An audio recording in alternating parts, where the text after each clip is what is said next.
میدان محشر کے اندر تمام انسانیت کھڑی ہے، سورج بالکل قریب آ گیا، زمین مٹی کی بجائے تانبے کی بن گئی، تپ رہی ہے، سورج کی گرمائش زیادہ ہے، حساب کتاب شروع نہیں ہو رہا، حساب کتاب شروع نہیں ہو رہا۔ اللہ رب العزت مسند انصاف پہ اپنی شان کے مطابق آ کے لوگوں کا ابھی حساب نہیں کر رہے۔ بندوں کے دل میں یہ بات آئے گی کہ ہمیں اتنی زیادہ گرمی نے ستایا ہوا ہے، اتنی زیادہ گرمی نے ستایا ہوا ہے، کیوں نہ جلدی سے حساب شروع ہو جائے، حساب شروع ہو جائے، پھر جو بھی رزلٹ آنا ہے، کسی نے جنت میں جانا ہے، کسی نے جہنم میں جانا ہے، وہ بات بعد کی ہے، چلو کم از کم اس گرمی سے تو نجات ملے نا۔ اللہ تعالیٰ بندوں کے دل میں اللہ یہ بات ڈالیں گے۔ چلو حضرت آدم کے پاس جاتے ہیں کہ وہ ابو البشر ہیں، سب سے پہلے انسان ہیں، وہ اللہ کے دربار میں صرف اتنی بات کہیں کہ یا اللہ حساب بعد میں بھی تو شروع کرنا ہے، چلو جلدی حساب شروع کر دیا جائے۔ یہ کسی کو بخشوانے کی بات نہیں ہو رہی، صرف اتنی بات اللہ کے دربار میں کہنی ہے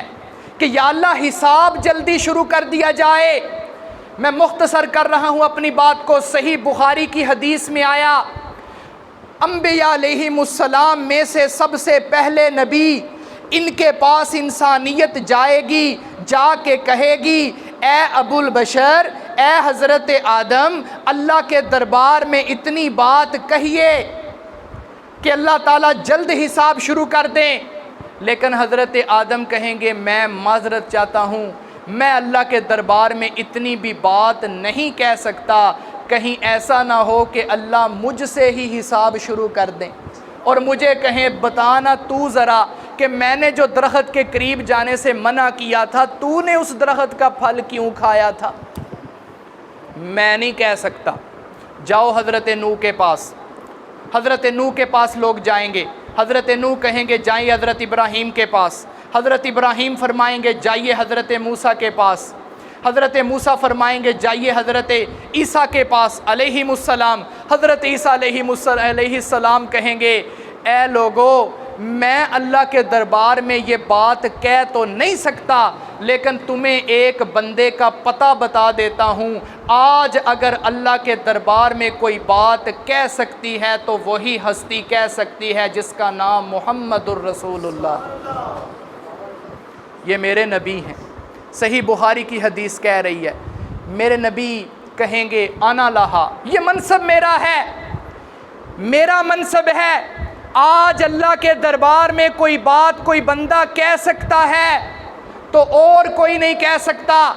میں کہوں گا۔ میں حدیث بعد میں مکمل کروں گا، پہلے اپنے مجمع میں اگر کوئی ایسا بندہ موجود ہے جس کا قرآن و حدیث کے مطابق عقیدہ نہیں اور اسے آج کل کے نام نہاد پیروں نے اور نام نہاد ملاؤں نے اس بات پہ لگایا ہوا ہے کہ ہم جانیں اور خدا جانے،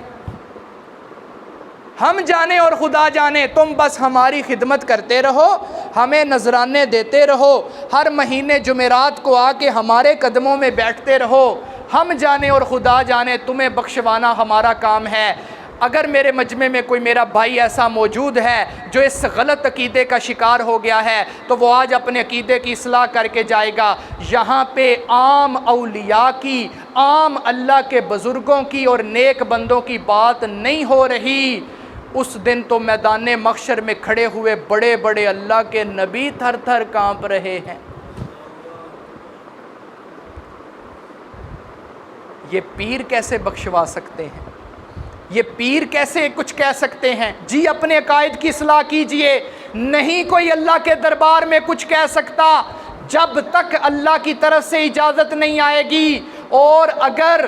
بخشش چاہتے ہیں تو اپنا عقیدہ درست کیجئے، جس کا ایمان قرآن و حدیث کے مطابق ہوگا اور جس کا عمل میرے نبی کی سنت کے مطابق ہوگا، اسے کہنا بھی نہیں پڑے گا، اسے بغیر کہے اس کے سفارشی جناب محمد الرسول اللہ ہوں گے۔ اس کے سفارشی میرے نبی خود بن جائیں گے، اس کے شفاعت کرنے والے میرے نبی خود ہوں گے۔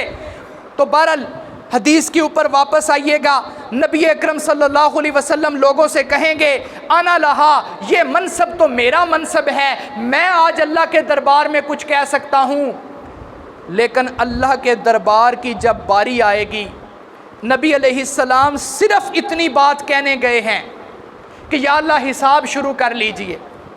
لیکن یہ بات کہنے سے پہلے صحیح بخاری میں آیا کہ میرے نبی 6 دن اور 7 راتوں کا لمبا سجدہ کریں گے۔ یہ اللہ کا دربار ہے، یہ گجرانوالہ کے کسی commissioner, D C, M P, M N A کا دربار نہیں کہ جا کر جو بندہ جو بات کہہ لے۔ اندازہ کیجئے اس دربار کا جلال اور اس کی شان اور اس کی عظمت اور اس کا دبدبہ اتنا زیادہ ہے کہ میرے اور آپ کے عقیدے کے مطابق پوری کائنات میں بعد از خدا بزرگ توئی، اللہ تعالیٰ کے بعد اگر کسی کی شان ہے تو میرا اور آپ کا عقیدہ وہ جناب محمد الرسول اللہ ہیں۔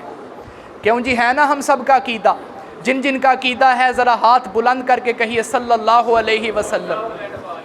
سب سے بلند آپ کی شان ہے، لیکن اللہ کے دربار میں اللہ کی اجازت کے بغیر یہ بھی کچھ نہیں کہہ سکتے۔ اور میرے نبی نے فرمایا یہ اتنی سی بات کہنے سے پہلے کہ یا اللہ حساب شروع کر دیجئے، اتنی سی بات کہنے سے پہلے میرے نبی 6 دن اور 7 راتوں کا لمبا سجدہ کریں گے۔ اور میرے نبی نے فرمایا اس سجدے میں میں اپنے رب کی وہ تعریفیں کروں گا جو میں دنیا میں نہیں کر سکا۔ اس موقع پہ میرا اللہ میرے ذہن میں وہ تعریفیں ڈالتا چلا جائے گا اور میں اپنے رب کی تعریفیں کرتا چلا جاؤں گا۔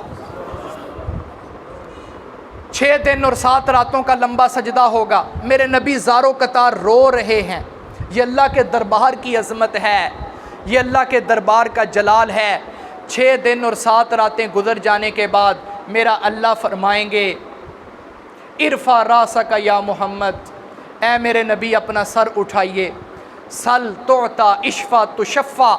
کہ اٹھائیے سر اور آپ مانگتے چلے جائیں، میں دیتا چلا جاؤں گا۔ آپ مجھ سے میرے دربار میں شفاعت کرتے چلے جائیں، میں آپ کی شفاعت قبول کرتا چلا جاؤں گا۔ میرے نبی جب اللہ تعالیٰ کی طرف سے آرڈر آئے گا تو اتنی سی بات کہیں گے کہ یا اللہ کسی کی سفارش تو نہیں کرنی، صرف یہ ہے کہ انسانیت کا حساب کتاب آپ شروع کر دیجئے۔ فوراً اللہ کہیں گے آپ نے کہہ دیا ہے اب حساب شروع ہوتا ہے۔ جب حساب شروع ہو جائے گا تمام لوگ دیکھیں گے، تمام انسانیت دیکھے گی کہ کس کے کہنے پہ حساب شروع ہوا ہے۔ اور حضرت آدم علیہ السلام سے لے کر قیامت تک آنے والا آخری انسان میدان محشر میں پھر جس ہستی کے کہنے پہ حساب شروع ہوا ہے، میرے اور آپ کے نبی جناب محمد الرسول اللہ صلی اللہ علیہ وسلم کی تمام انسانیت حضرت آدم سے لے کر قیامت تک آنے والے انسان تک سب میرے نبی کی تعریفیں شروع کر دیں گے، میرے نبی کے تذکرے ہونے لگیں گے، واہ محمد واہ، آپ کے کہنے پہ آپ کی بات مان کے اللہ نے حساب شروع کر لیا۔